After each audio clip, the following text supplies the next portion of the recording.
I pledge allegiance to the flag of the United States of America and to the republic for which it stands, one nation, under God, indivisible, with liberty and justice for all. It does appear that Mrs. Knievel is participating virtually this evening. Did you hear us, Jenny? I can. Thank you, Don. Thank you. First on the agenda is Tom Miller, Jerry Tuley, and Frank Stone. Close roadway. Will you please come forward to the mic?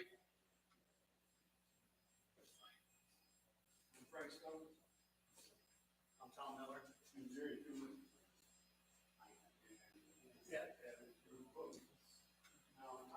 There's also, if the road has to open, we want the entire road to be open so that it affects all of the tenants, not just us. And I'd like to actually involve the city rather than one of the other tenants coming onto my property, because if that were to happen, I'm gonna protect my land. This is the first time I've ever gone to them. I'm very proud of it. I take very good care of my grass and I'm doing my best I can. But I don't feel someone, I think a tenant should not be doing the road. And if the city's gonna be doing the road, Gray Road has a lot more tenants on it than really needs to be done. Because my mom's disabled, I'm going up and down that road. If you want to bring an ambulance down that road, I would love to see one of the ambulance drivers set a picket line while driving on Gray Road. You know, but that's my, if it's gonna be open, it needs to be open 100% of the way.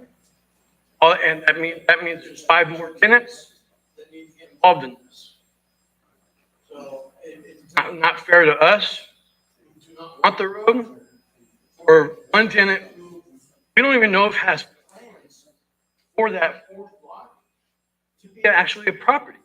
So if there's gonna be something going on, we need to, I would like to see if, are they planning on putting an apartment complex up, or are they planning on putting something up? And then the road itself can't be just a rock road. If you're gonna put a rock road in it, that ain't a road. My lawnmower is gonna be throwing rocks everywhere, busting windows in my house. It's not right. It needs to be done properly. Those are my only requests. My outlook is, I've lived almost 30 years. I've maintained that property. Logan took care of it completely.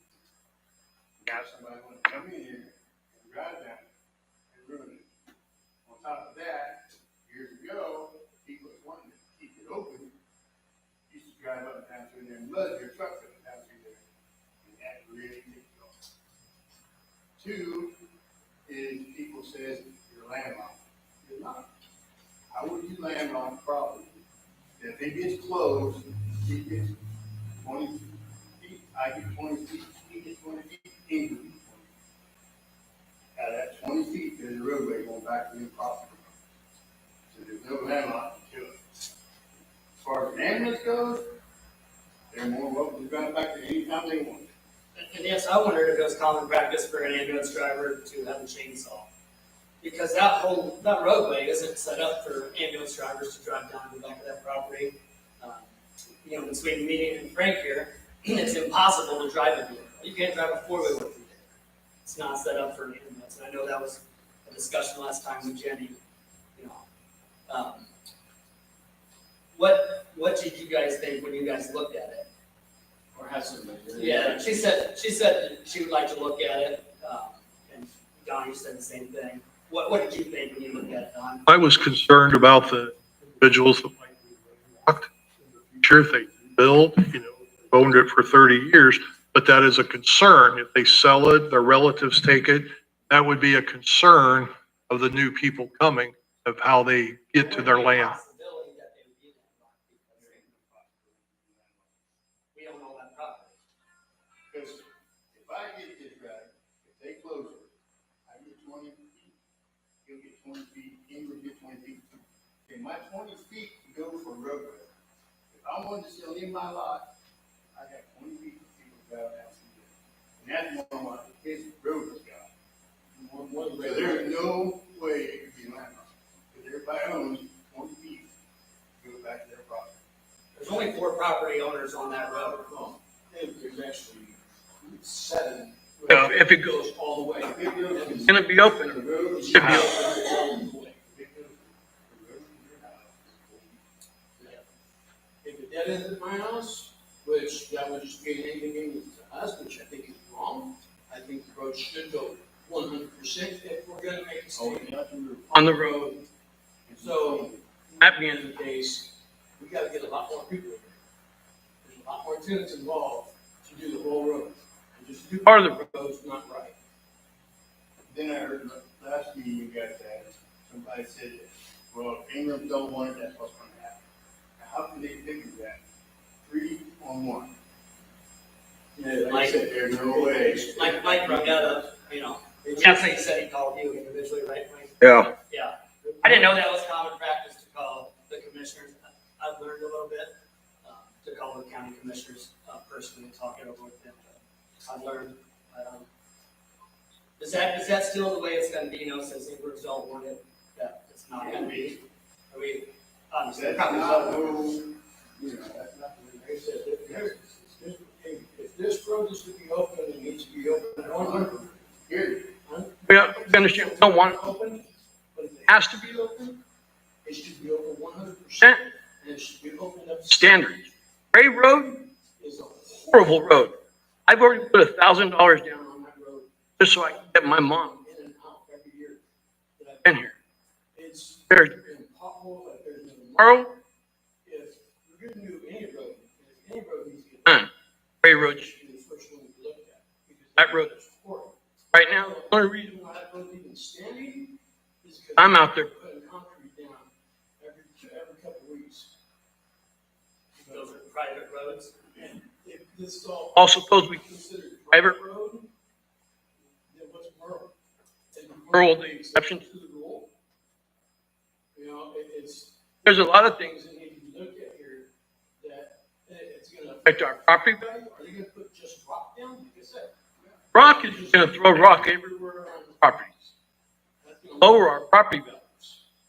You know, this- Social impact, the impact on the animals around, I think all these studies need to be done done long before. before we dig this road. so, about that, I knew people would go buy some land back in there before, and they talked to the county. The county said that would never be a road unless you put it up to standard, and you got that county standards before a road ever gets there. And I bet the cops say that they can't do nothing to anybody on that road, because it's no road. It's an imaginary road. There's never been an ambulance ever going down. I think everyone down through there is in trouble with riffraff, people tearing stuff up, and others stealing these stuff off the property back there. I don't want that kind of stuff. And him having kids, he has grandkids, I have family that comes over, you know. One safe spot on our properties, These are, backyards, you know, it's safe, because we know. back there. And to open that road, especially with society the way it is today, It's, there's no way. I'm- gonna stand to protect my property. I'm gonna stand, because it's, I don't know some of these people, How does the fourth landowner? there's multiple directions. 118, Ray Road, and, You know, 118 Gray Road, then from. their own property themselves. Yeah.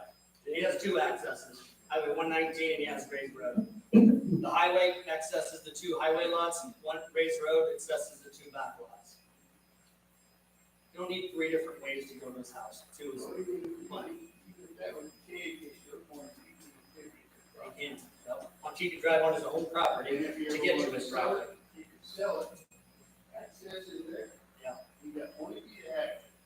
I have 20 feet of access if I want to sell any of my lot. If I wanted to sell my back lot, I could do that same thing, my 20-foot driveway. Bought my lot, so nobody builds out there, so I didn't want people back. well, how come Ingrams don't want it?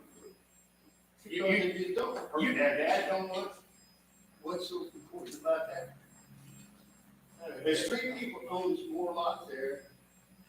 They own 2 lots. We own 80% of lots on that.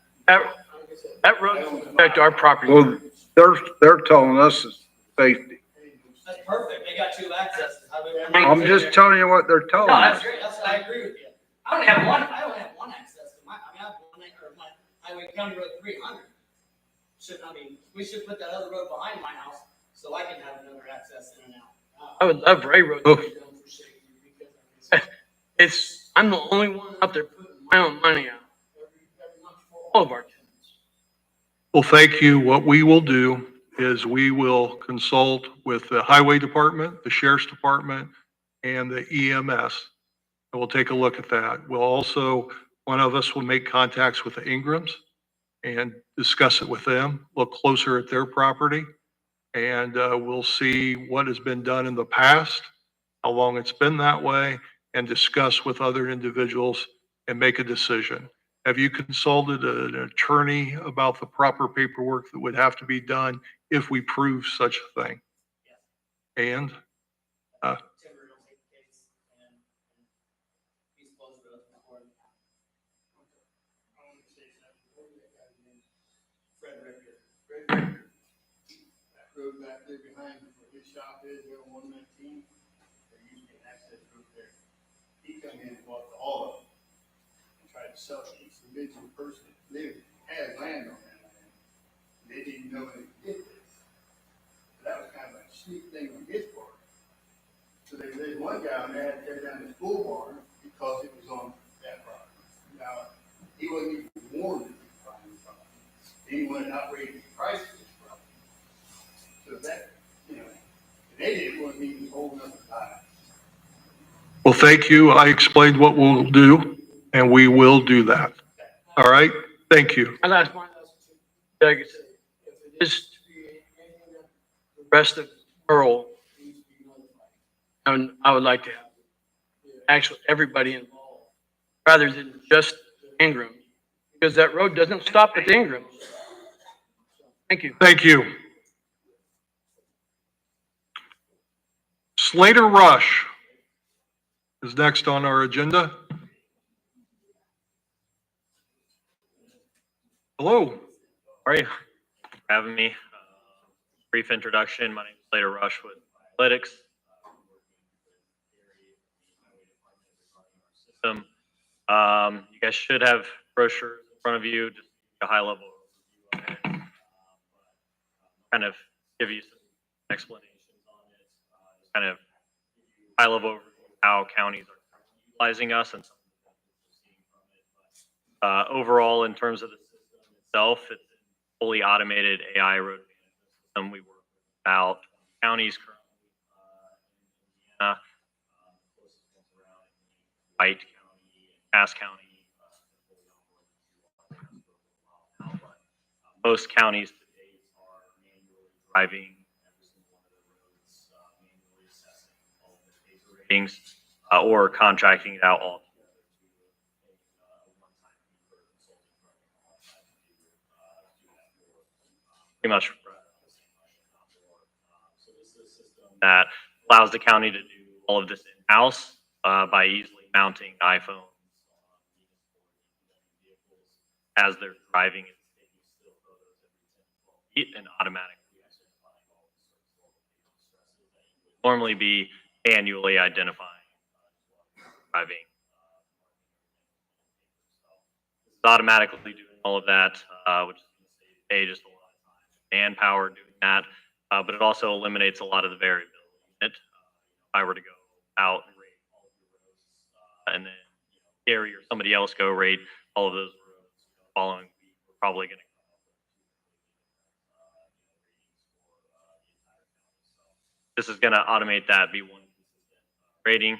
It'll keep everything documented in a web system and identify all the potholes or all the street signs also within the county that potentially have issues on them, be able to prioritize. So like I said, I think we got about 20 counties currently utilizing us for some time now. Several have utilized us. When I watched the video that Mr. Kruger had sent, two trivial questions, I suppose. What's the speed limit that one would drive to get an accurate rating? Yes, about speed limit. So right now we'll Or the guarantee, speed? yeah, of we'll the guarantee vehicle? quality data at 40 miles per hour and up. How much? 40 miles per hour and up. And during the development and of the product, if you took two of these down the road, an hour apart, are the ratings fairly close, I'm assuming? Yeah, they're extremely consistent. It'll always update also with the most recent rating. So if you drive that road today and then drive it the next day, what you'll see in the web system is the rating, but you'll be able to go back in time to look at any of your. So we don't cap you on how much data that you can collect. Do you have to enter in the road that you're on, or is that all done electronically? All done electronically. So it's all GPS Yes. based. What's the approximate cost? I think for your guys' road network, it was $33,775 annually. We waived all startup fees because we're local, so we'll come on site, do all the training, setup. You're local, where are you based out of? So I personally live in Fishers, Indiana, and then our client success manager, or current client success manager here in Indiana lives in Carmel, and we're also about to hire additional Indiana. Jenny or Mike?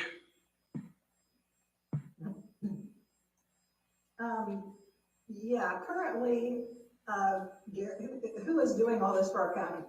Currently, is it just Gary that's making these decisions or giving these ratings? We go out and rate the roads ourselves to where, like Slater said, you could rate a road, I could rate a road, and we'll probably both of us come up with a different answer. So it's getting more and more technology for not only our road network, but when we have to do our asset management plan, this would be something that, this is not going to change. It's going to be the same data, constant data, instead of guys going out and rating roads. It's a lot more accurate, you're saying, Gary?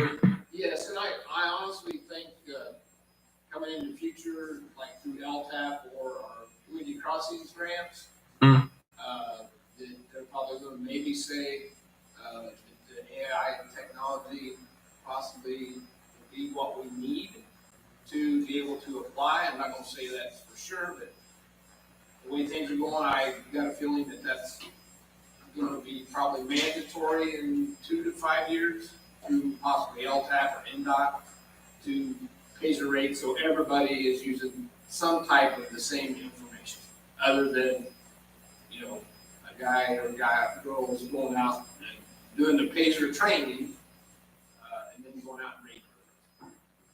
Do you feel it's needed apparently? Yes, I do.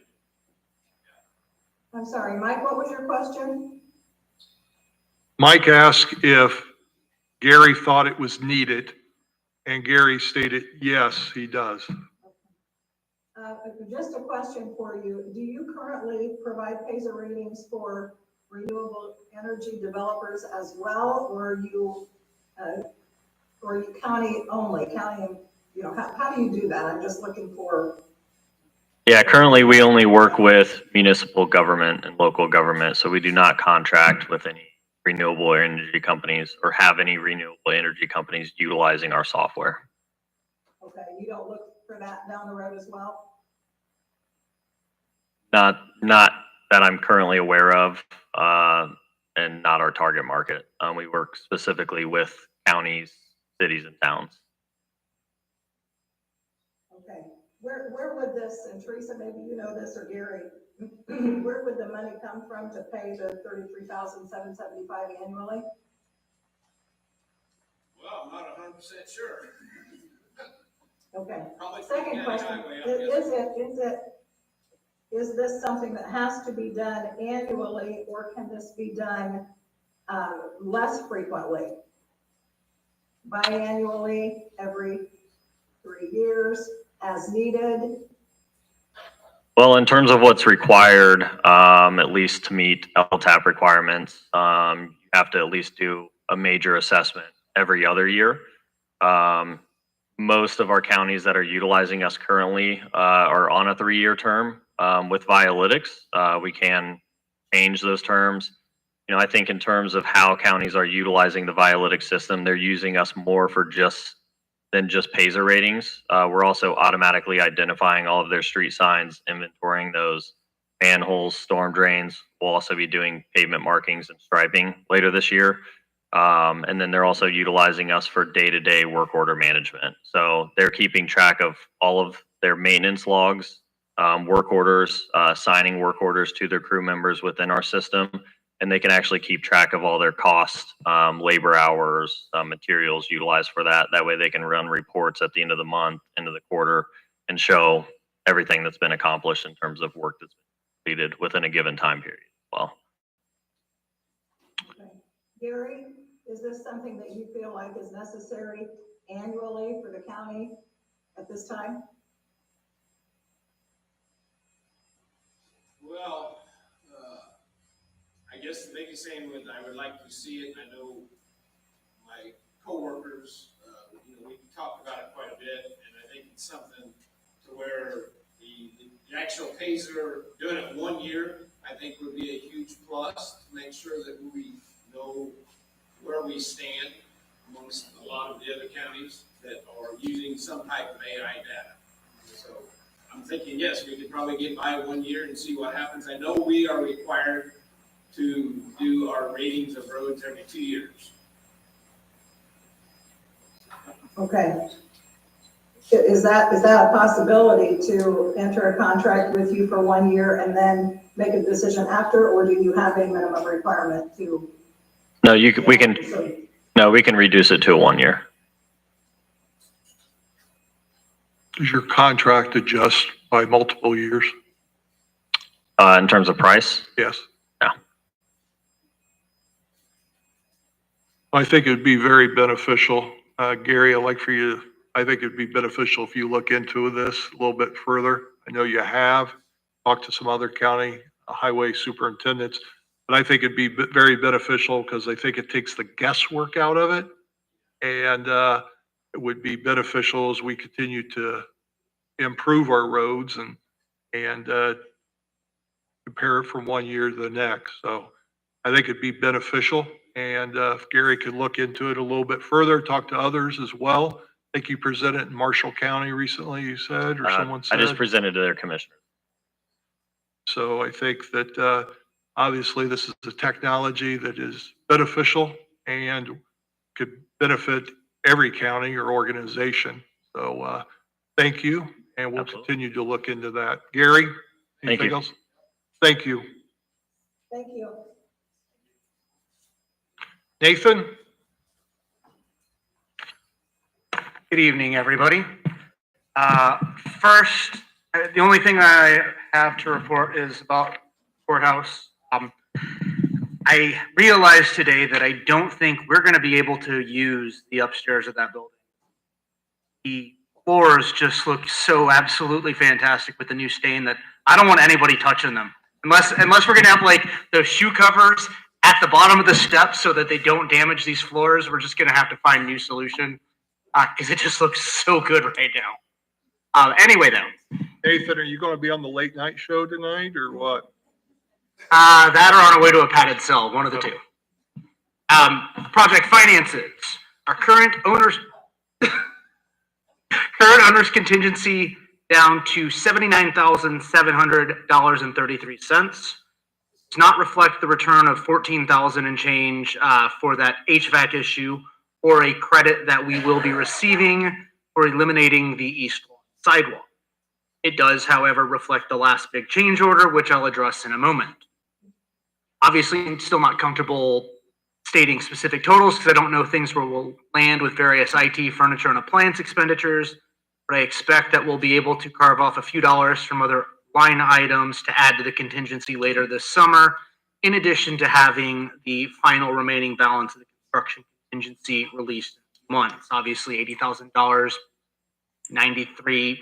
Not a huge amount, but we do not have a lot of expenditures that we are expecting at this haven't been accounted for. Change orders, I have signed off on 2 of them since your last meeting. One of them was a very significant one, but I signed off on it because it had already been underway as a time and materials one because we did not know what the scope would be, and that was for various plaster repair. So just going through the building and double checking everything, they ended up having to do a couple of sections of the ceiling in the courtroom before the wallpaper could be applied. But that one was a substantial one that got approved. That was probably 40,000-ish in plaster replacement throughout the building. The other one should have been submitted for your approval. I just dropped the ball on that. We had all the emails, conversations going on back and forth with commissioners, with the architects, and with our steering committee on the changes to the landscaping plan. Everybody was happy with where things were going, and I apologize, I just forgot to get the sign off on it. That was about $14,000, and those are the last 2 I expect to see of any substance at this point. There are a couple of others that our project manager had mentioned, but he thinks most of those will be covered by allowances still built into a couple of bids. So Nathan, that's change order number 76. So for State Board of Accounts reasons, I'll make a motion to approve change order number 76 for approximately $14,000. 14 and change, yeah. Plus. That's my motion. I'll second it. Discussion? We have a motion and a second to approve change order number 76. Those in favor say aye. Aye. Those opposed? All right, and then a couple of progress updates. As I previously reported, Luminat will be on site tomorrow for the punch list walkthrough. That's a pretty big milestone in the project. However, it will only be for the basement and first floor tomorrow. Because of the staining of the floors, letting the clear coat cure. We don't know if we're going to be able to walk on it tomorrow or have to wait till Wednesday, and they didn't want to risk it. So they will be coming back in 3 or 4 weeks to do a second walkthrough for the upstairs and the overall site. But we'll be making a lot of progress toward wrapping up the basement and first floors tomorrow. Although it's subject to change,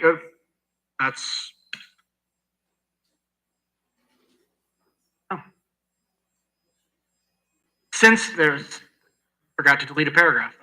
Since I last reported to you, the meeting room ceiling wallpaper has been completed. Staining, clear coating of the meeting room and upstairs hallway has been finished. Stairs have not yet been stained. Concrete has been poured, so we now have the rest of the sidewalk in front of the building in place and the ADA pads, as well as the sidewalks on the connecting sidewalks on the west side, like where the flagpole and the various veterans monuments are. Paving is expected to take place at the end of this week, and that will include cleaning up right along the curb on Main Street, so they'll be able to push the fence back and open up the Main Street sidewalk once that is done. Landscaping should start next Monday, and the protective coating for the north steps should likely be applied next Tuesday. As of now, furniture delivery is scheduled for the week of the 16th of June, although to accommodate some concerns that Ton and Blank has, they may be breaking that up rather than bringing it all at one time. We are closing in on the right solution for allowing remote control of the main doors from the Justice Center security desk to provide that additional layer of safety for employers. Rowing has been able to assist me in upgrading the microphones for the meeting room with new units that will be compatible with our existing system, but will be a little better at picking up sound even if people aren't always talking directly to the microphone. So our long nightmare may be coming to an end when we move into the courtroom. That's all, unless you have any questions. Thank you, Nathan. Thank you. Nice to see the project, a little sunlight at the end with this project, isn't it? Yeah. So thank you. Looking good.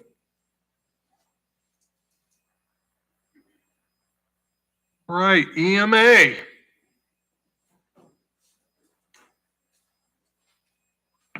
Oh. Hi. I am just here requesting the approval for the proposal, if you want to see that. For the initial approval. Yes, we did. I did. Oh, you want to, for the grant they sent us, Jenny? I'm sorry, I can't hear anything she's saying right now.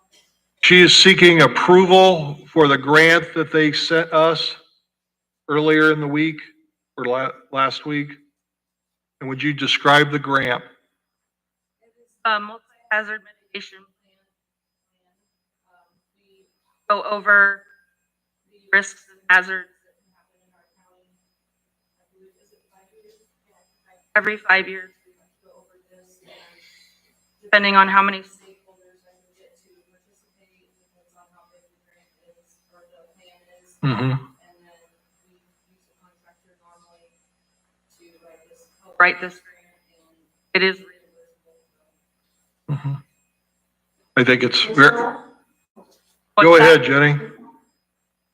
have you spoken with any of the other local partners and agencies for awareness of this and agreement to it or not? I have to get it approved before I can start doing all that. Several other local counties participate in this, correct? Yes. It's kind of a normal thing within counties. Yes, Okay, so you're saying you've got to get approval for the grant before you can speak with your other local partners in this? correct. This is Ashley. Okay. Oh, hi. I just want to also make a note. I am actually speaking on the Department of Security. I'm the state preservation officer. This plan is required for if the county wants to receive any type of FEMA hazard mitigation funding. So pre-disaster, disaster, not have this plan, the county would be automatically, we're not allowed to receive that funding. So,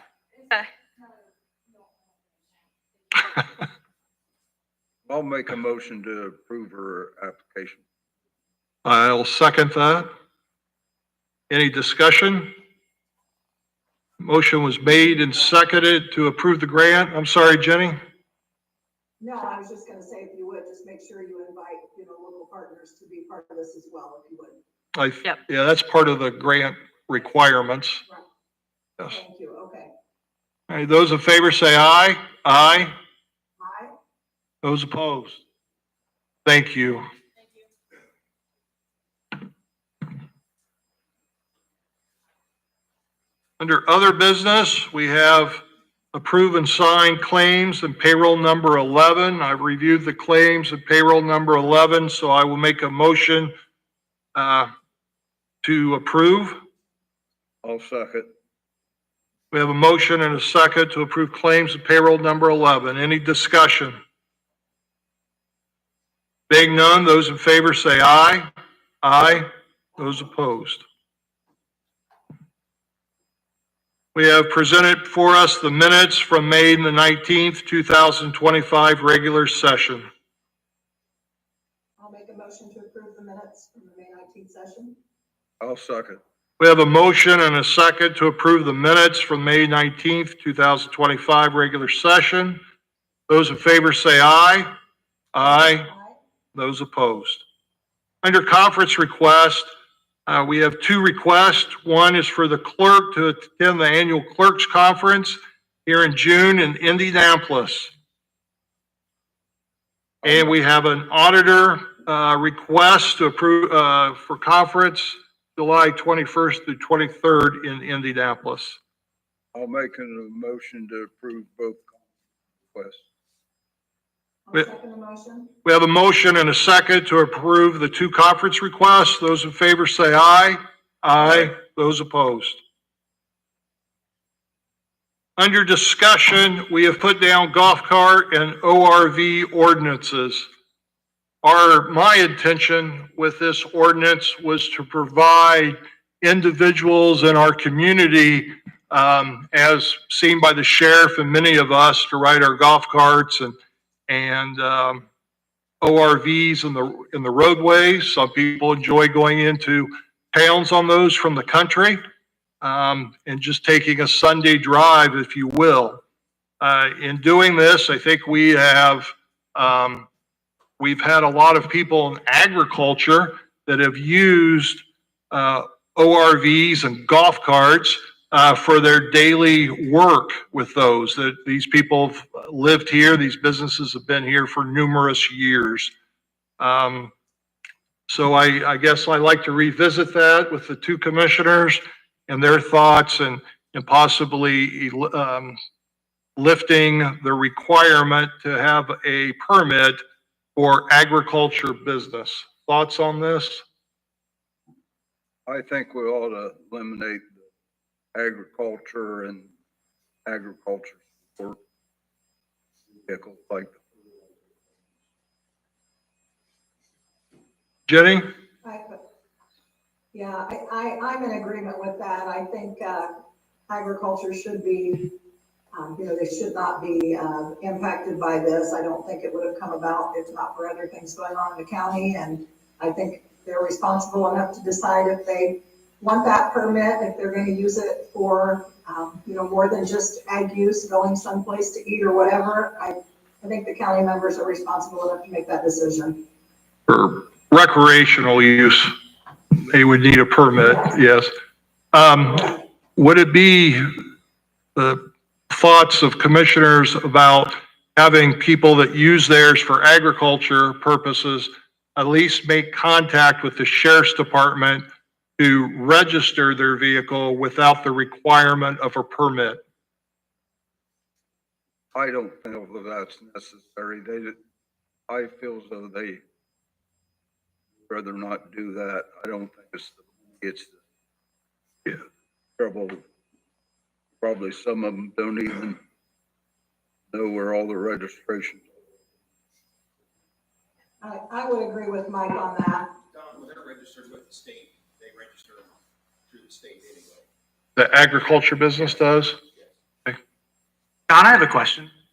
I think this probably is a reasonable exception, but for instance, most of the major manufacturing facilities in Winamac are actually outside of the corporate limits of Winamac. Are we going to extend this same exception to them, or are we going to keep putting the crown on agriculture but not at our major employers until, for on ability, if they want to cross our county roads or use them, they have to pay, but a farmer doesn't? It just seems like an unjustifiable inconsistency in my book. We were looking at just agriculture because of if manufacturing is using that, very few actually cross the county road. Fitz Industrial Parkway and the Industrial Park is a county road. 100 West and 60 West are county roads. Those are not in the corporate limits, so they're subject to the same jurisdiction of the Board of Commissioners, and I just don't think that's a particularly fair distinction to make. They're both being used in the pursuit of professional work, they're doing their job, and it's not just joyriding. I don't know why we would favor one sector or not another. Mm-hmm. Thank you. Jenny, your thoughts on that? Mike? Well, I understand where he's coming from on that. Again, I think it's okay for the agriculture, and maybe that's something that we need to look into. I'm not prepared to make a decision on that right now. I mean, that's food for thought. Maybe we need to give it a little more time.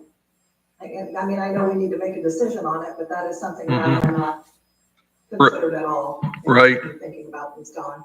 Analyze that for the future for industrial use. Mike? well, yeah, if you do that, you're opening it up to the contractors and everybody else. Everybody. So I think just keeping ag. Arbitrary and capricious. Once you set one Sector as special and not subject to the rules, you are creating the opportunity for another sector to say that you are not passing the law fairly. Arbitrary and capricious. Heard that a lot the last few years. Thank you, Nathan. Jacob, any thoughts on that? I just had to chuckle because I don't think I've heard that since my bar review prep. But that's exactly the definition of that. What are yours? I'm sorry, I couldn't hear you here. Can you repeat that? Can you hear me now? Yes, that's Okay. much better. No, I was just chuckling because I had to have a laugh because I haven't heard that definition since my law school. But I mean, I don't disagree with what Nathan's saying. Honestly, I missed an email somewhere. I don't know that it's really brought up until. Is it just one road that's a county, is it just, Well, based upon our conversations and things, I think it would be beneficial to our agriculture businesses to exempt them, and then we'll analyze, review it in the future. I was gonna say the other question that I would have on that issue, I don't know, maybe they do. If Braun uses these types of vehicles on a regular basis, maybe they do, I don't know. That's something. I know one person that used to own business in the industrial park, and he rode his all over. And he got stopped. Told him to go.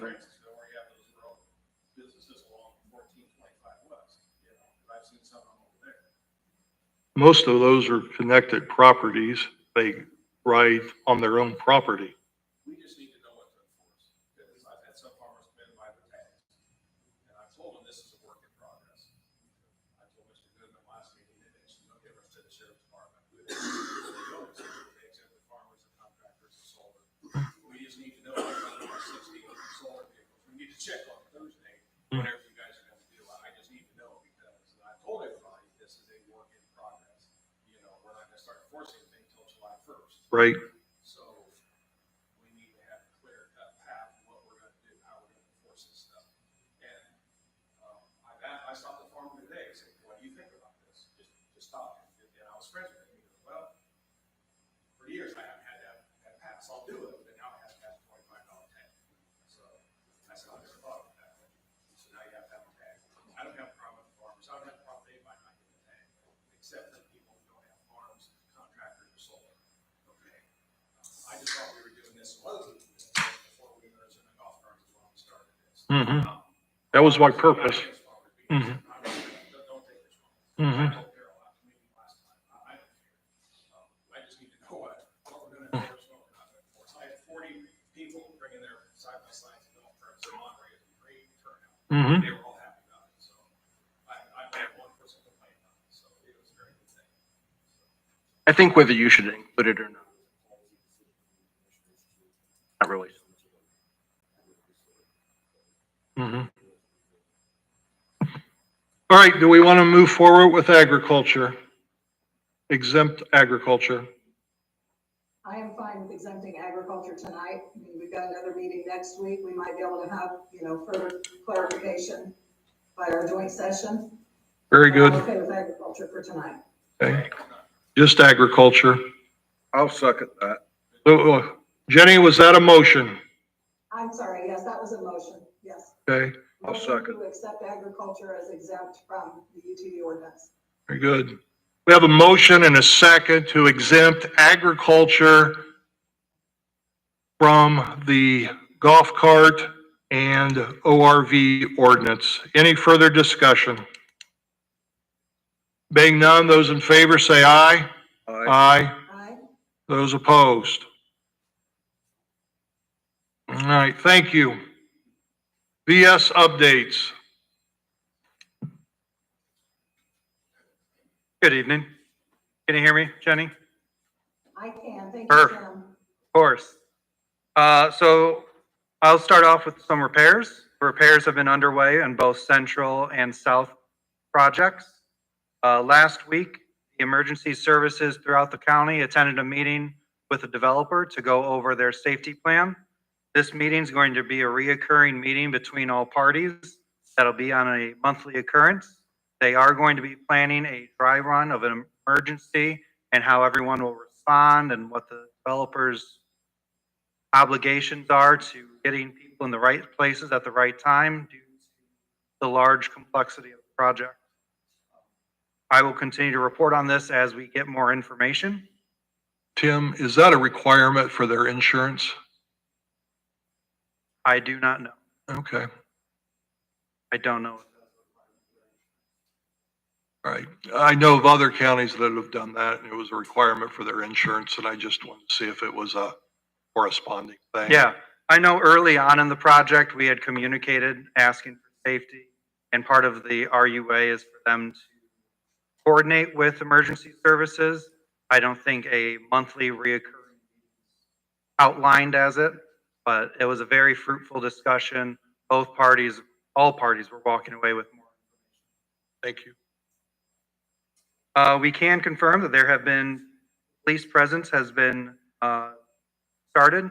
So they are utilizing the program the sheriff had recommended, and they have people out there. We don't know the cadence of how often, but we can tell you we were there last Thursday when we went to that meeting. And then we had another trail cam incident at the same location as where the first one was damaged. This last one had been stolen, no longer on site. So we were utilizing one that was not tracked. So now that it's gone, the question becomes, do we replace it with a similar model? Do we upgrade to one that we can track and have the imagery downloaded? But that comes at extended cost because you need a subscription service. It builds up. Do we look at relocating it to another area, trying to capture that same location? Or do we abandon that location entirely somewhere else? That's something that we are looking into and we'll be posing a question. But at this time, we're trying to come up with the best solution to present on our thoughts. But I'm open to any feedback. How high was this? I would say it was probably 5 feet off the ground. It was below a county sign.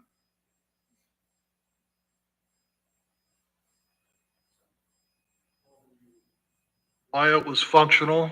Was it used? Yes. I believe we had a handful of images that we are working with the contractor on going through. I will note that the other 3 locations have had 0 issues, as well as issued those fines to the developer from those locations. Might be beneficial to replace it, some sort, put a tracking device on it. Okay.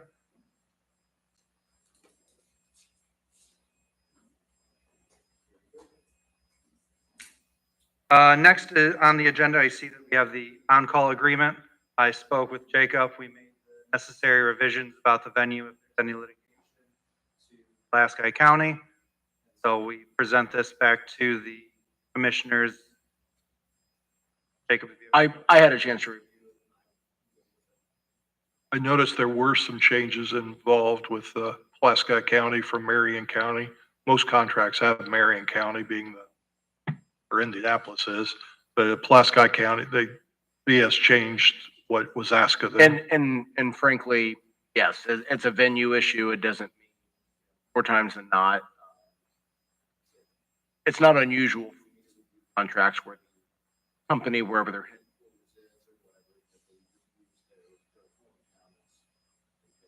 Mhm. Or Mike. Yeah. Yeah. Oh, But no, in short, I had a chance to review. and you're good with that? Yep. Oh, I would make a motion to approve the Pulaski on-call contract as presented with the changes that were approved by our attorney. I'll second it. We have a motion and a second to approve the contract. Any discussion? No. I would like to note that this is an on-call basis only. So this is as you need us, we would then go under the next task order, and that's when any fees would be associated with us. This is just a retainer and there is no fee associated with that. Correct. Saw that in the contract and how it was written. So thus the on-call part of the contract. Yes, Very want to good. make that clear. Thank you. Thank you, Tim. All right, we have a motion and a second to approve the Pulaski on-call contract. Being no discussion, those in favor say aye. Aye. Those opposed. Thank you. With that, And the last item I want to discuss is the stop work order that the building department had issued. We are still following their lead on this matter and waiting on next steps. we've had a chance to review all the information that has been presented to us concerning the stop work order. Jacob, you've been able to talk to more people and look at more documents? Yes, just in summary, I know last week we had an opportunity to have a Teams call with Shellman and to review kind of the parts of the ordinance at issue. I think my concern with this is that, and I know it's still being looked at, but my concern with it is there is certainly some ambiguity within the ordinance, because one of the issues that caught my attention was the fact of when you're looking at under the ordinance that discusses setbacks, it's 150 feet from solar components. And I think I have some language in the ordinance that had popped up that I was reviewing that talk about solar components and what those consist of, and it's defined in the ordinance, of which fencing is not listed. And I've, throughout this issue, that the argument has been made that, but for the fencing, or but for the solar project, the fencing wouldn't be here. Which that's a logical argument to make, but so is vegetation, so are signage. They are not defined as components of a CSES under the ordinance. And so I understand that this is kind of a unique issue because there was a recent modification of the ordinance, I believe back in March. And so because this project was approved prior to that, it's kind of a unique scenario that I don't envision being replicated. So I guess that's my concern with the stop work order, is that it's in my discussions with Carla, is that it has everything to do with the fact that, that the fencing is not consistent or not congruent with the ordinance, but the ordinance defines what a CSES is, and fencing is not included in that. And now what I don't know, and if Jenny or Tim or anybody else aware of anything, as far as the distance between the line and the actual solar panels themselves, or the ground mounts, which are defined under the, that's a different matter. The other issue too is in the Bechtel plans that were submitted, and I had this conversation with Carla today, there were concerns about the fact that there is a scale associated, in my memory from what Carla shared, was that it was, 1 inch was 1,000 feet. And so it would require you to take a ruler out and measure that. But if those were built as approved under the Bechtel plans, that's another concern that I have if those were approved, and it looks like they were. Now, if they weren't built or they weren't followed, that's a different matter. So there's enough ambiguity there that I think that the county has some holes in its argument from a legal standpoint. And I understand this is a divisive issue. That's not lost on me, but in reviewing all of that, my understanding and speaking with Carla was that there were 3 sites. If I'm misstating, Tim, correct me. Were there 3 sites that they did a stop work order on? Where I know believe Carla's that not is here correct. tonight. What's that? I believe that you're right. Yeah, that there were 3 on it, and as we see here tonight, that stop work order is still in effect. And so for you commissioners, I think you guys need to make the decision as to how you want to move forward with this. As the county attorney, my concern is there's a lot of ambiguity in the way that the ordinance defines CSES components and whether or not it applies to the setback of 150 feet. And so I do think the county has some issues with that argument. The revisions that were made in March would only apply for future permits. Correct. So those permits that were issued not be affected for. Correct. That permit was issued prior to the change in ordinance. Well, I'll make a motion to remove the stop work order immediately. I'll second that. Any discussion, Jenny? Yeah, I do have discussion regarding this. I know that we had asked, or Jacob, you had asked Mammoth to provide evidence to support their claim that the fencing did not need to be within, the 100-foot setback. And am I correct that nothing has been provided to us to provide clarity on this 1 inch equals 1,000 feet?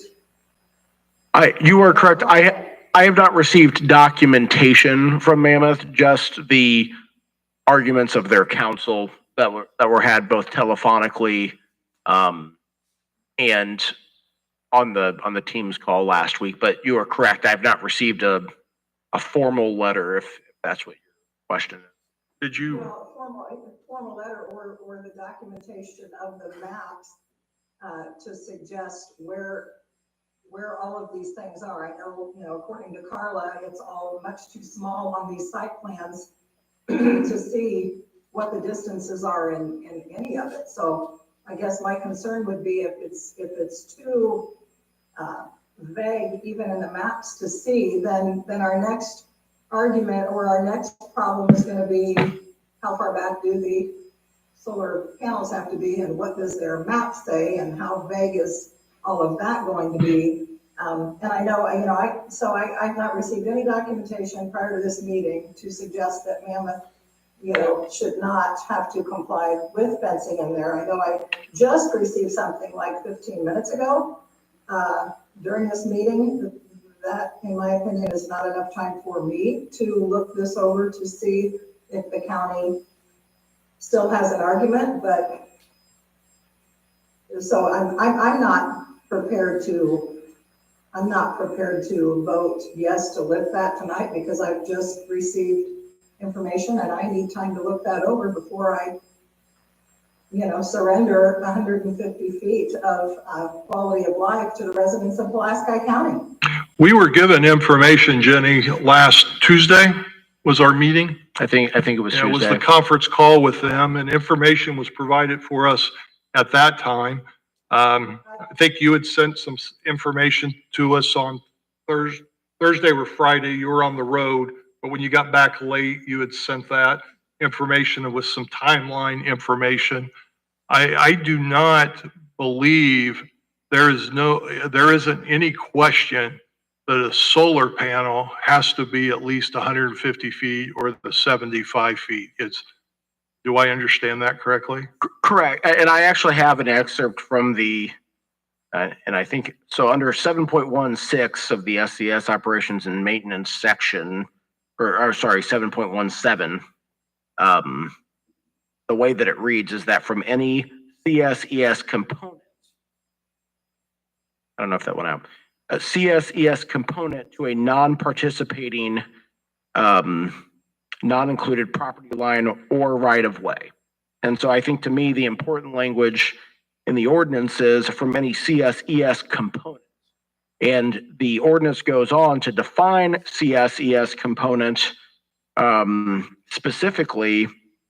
And what that says is that it's an area of land or other area used by a property owner, multiple property owners, or a corporate entity, and it's contained industrial scale group of series of photovoltaic or panels placed to convert solar radiation into usable direct current electricity or thermal power, and supply electrical or thermal power primarily or solely for the off-site utility grid use, and consisting of one or more freestanding ground-mounted solar arrays or modules, battery storage facilities, solar-related equipment, and ancillary improvement, including substations. And so I know that the argument that I've been kind of hearing again and again is the fence is there because they're required to be there, and they wouldn't be there if there wasn't a solar project, which I think that's a logical argument, but the way that it's defined in the ordinance is not very clear because there are other requirements such as vegetation, such as signage, that is not defined in the CSES section of the ordinance. So it's not in my mind, a black or white issue, but there is a definition, and I don't read fencing to be within that definition. No, but we've got, solar related equipment, ancillary improvements. I guess I look at that and I'm still not, without Mammoth coming to the table, and I was involved in that meeting last week, they were asked to provide documentation, and all I'm hearing is we got maps that are illegible, that Carla can't, she's having a hard time even looking at. It makes me nervous to even move forward on any of that. As I mentioned before, and I know you guys have heard this, but the first fences that went up for the Mammoth Solar Project went up in late 2022, early 2023, and those fences were 100 feet back. Carla measured them, and they were back there. So I guess my question is, why were those fences removed that were indeed 150 feet back from the right-of-way? They were measured, that's where they were. They did inquire with Carla where they needed to be. She was clear that they needed to be 150 feet back, the fences. I'm not sure why this is an argument today. This was all discussed prior to this. She merely put in that clarification in the ordinance to make sure that they understood that's where it was intended to be. I don't know why, as a county, we are not holding them to that. I got something in the ordinance.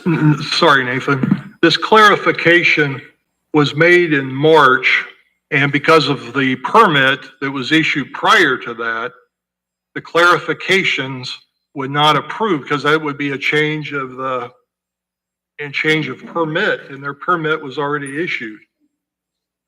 I understand that, Don, but this was made by Carla and the APC. The recommendation was made last July. So we knew Carla was trying to be clear where she wanted this to be back in July. The fact that it didn't get approved and the APC was incapable or whatever reason they didn't meet, that was where it was intended to be prior to their permit being issued. Now, you can argue it either way, but in my opinion, Mammoth Solar was fully aware that the county intended for those fences to be 150 feet back. The building inspector was clear on that, and she's still clear on that today.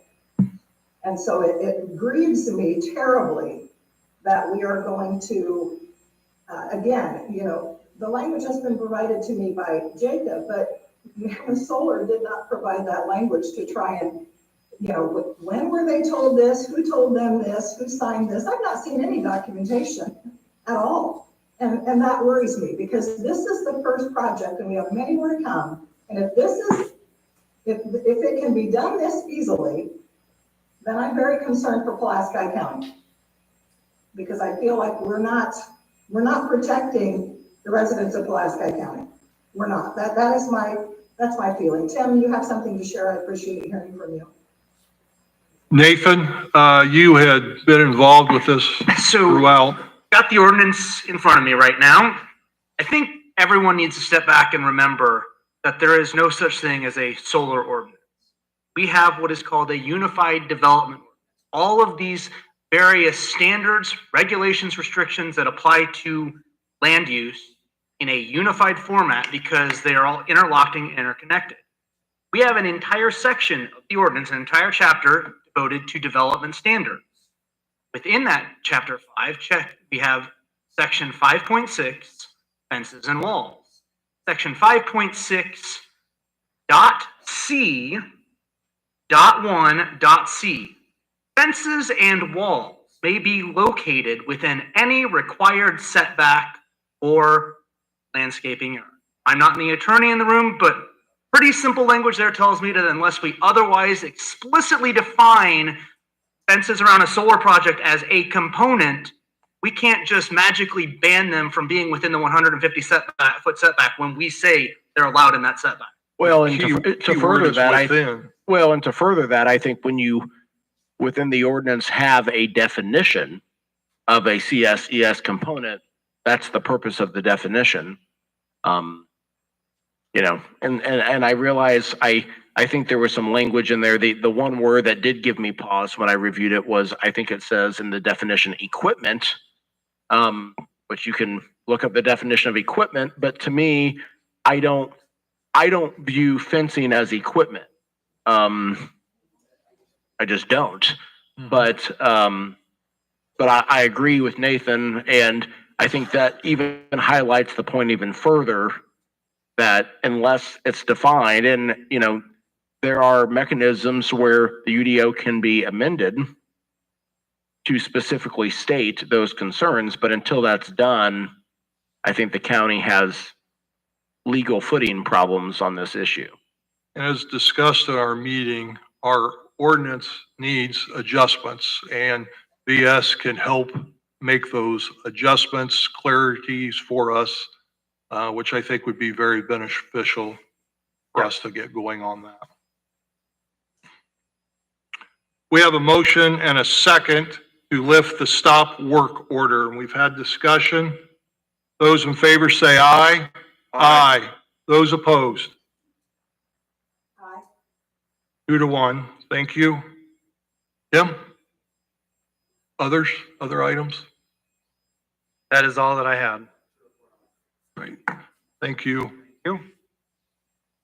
We were asked last meeting about the number of acres in solar, so I've asked our building inspectors, the department. According to her records, the Mammoth Durrell project is 9,722 acres. The Moss Creek Next Era is 1,708 acres.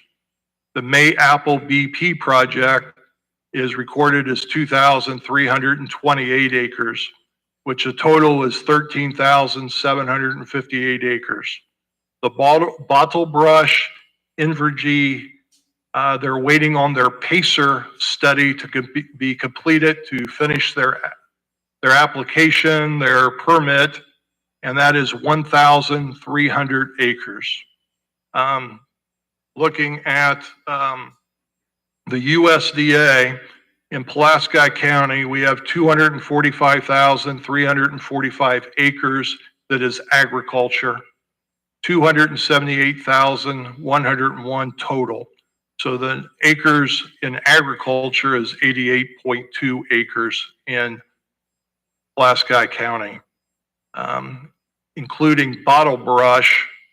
The amount of acres that would be in solar, and of course not all of it would be solar because of setbacks and other items, is 5.4% acres.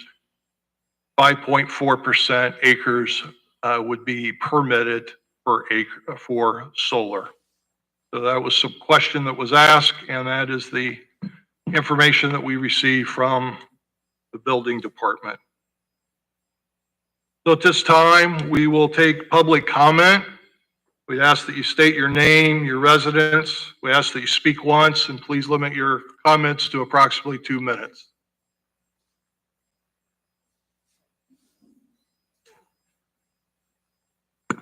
Connie Ehrlich.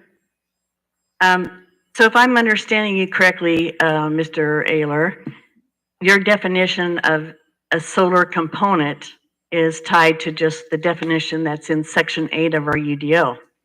So I assume, therefore, that those components that you read would be the only ones entitled to the tax abatement that the council granted them. Is that correct? So the vegetation, signage, fencing, none of that would apply for a tax abatement? I don't have all of that in front of me. I guess as a public comment, I'm happy to listen and look into it. Yeah, I don't see how you can do it both ways. If it doesn't apply for the setback, and you're saying that the 150 doesn't apply, what is the setback? And I appreciate it. Public comment is, I guess, for you to address them, and Right. but I'm listening to you. And now, let me ask the commissioners, what is the setback for solar then? If it's not 150 as stated in our UDO? 75 from ditches, 150 that we have talked about. That goes from the solar component that was discussed earlier during the agreement, during our discussion part of that. So what's the number? Is it 100? Is it 75 feet, 50 feet? Because if you drive around the solar projects like I have, the setbacks vary. There's no set standard whatsoever. So I guess it'd be good to know what Mammoth thinks their setback requirement is. And then the other thing that doesn't make any sense is Mammoth Solar recently put out some, articles that they were touting their, $1.5 billion financing deal that they put in place. In that article, they also say that they're using only 20% of the farm ground for under solar panels. So if they're only using 20% of this ground, why can't they position it so they're further away than 150 from adjacent non-participating property owner? Doesn't make any sense, does it? You've got a 100-acre parcel. You're going to use only 20 acres of it. Why does it have to be right next to a non-participating resident? Why are we ruining? 2 minutes are up. Your 2 minutes are up. Thank you very much. Appreciate you. And you've got to start paying attention to the residents. They're very angry. They see what's going on and they're not happy. Thank you, Your Connie. term's up too. Thank you.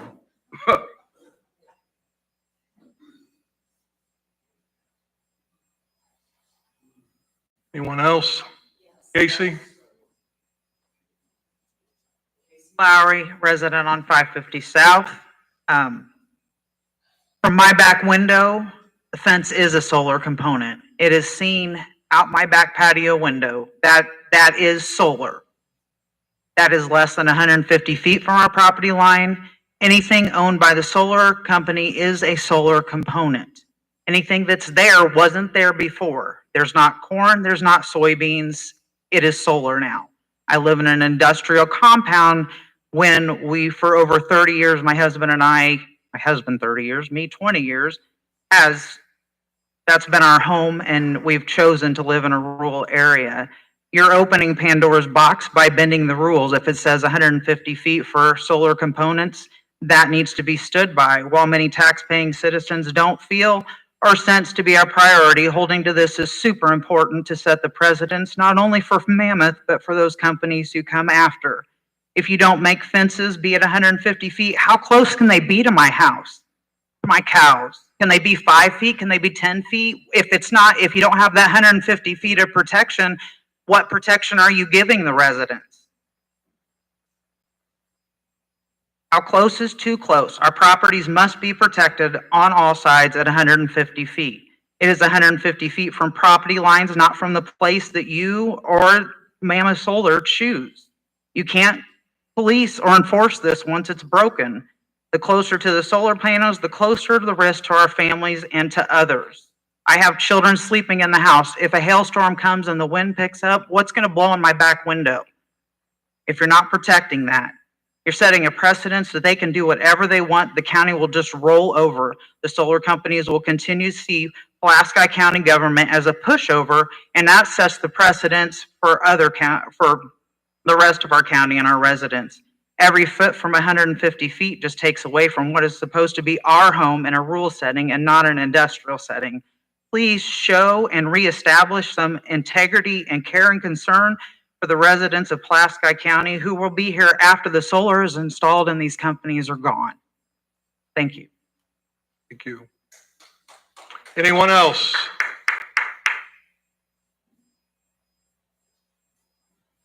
Yes, Gail Lambert, Rich Grove Township.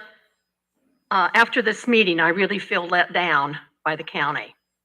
We thought we had ordinances in place. We realized that in 2022, Mike and 2 other commissioners weakened that ordinance. But we thought we had something in place. Fencing is mentioned in the ordinance with construction. And that fencing makes you think what is used in a construction site, such as the courthouse. Construction's done, that fencing comes down. Solar is not removing fencing. In the ordinance, it says 75 feet from a ditch, 50 feet from a participating landowner. There's no exception written within that part of the ordinance. It doesn't say with the exception of fence. It doesn't say another issue, the cabling, all the electric cabling that's going in. We assume that would be within 150 feet away, but it's going down right along roadways.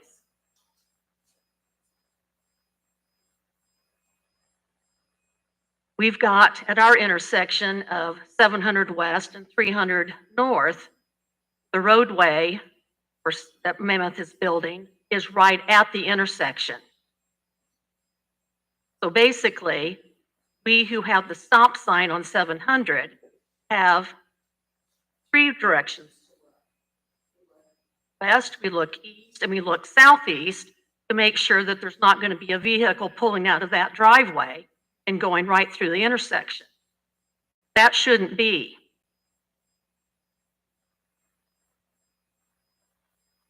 I guess what it boils down to, we really needed a moratorium that we've been asking for 4.5 years.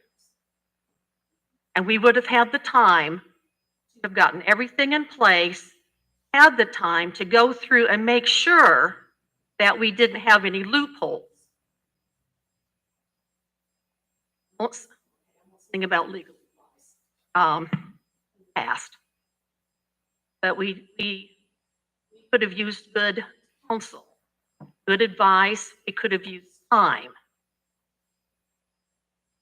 You have decided we don't need a moratorium on battery storage. And about next, we're going to be facing that, and we're going to be another shit show happening. Thank you. All right. Thank you. And all right, that's my message. Thank you.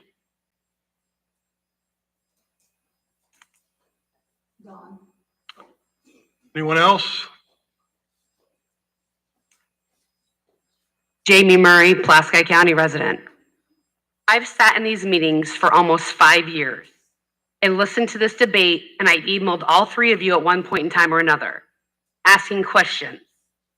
Everybody walks around the issue. Right now, there's 4 permitted solar companies, correct? What I read. So all 4 of them, now you're saying the 150 setback on property that is not adjacent or non-participating does not matter? They can put their fence wherever they want? Is that what I'm to understand is happening now? That is what we have been advised by our current ordinance. So anybody that is permitted going forward has to obey by the 150-foot setback, but nobody else prior? If it's defined clearly in our ordinance, moving forward, any new permit that was defined correctly would go forward with. How are we going to that. get things defined properly? That's what we're working on. That's what we've asked VS.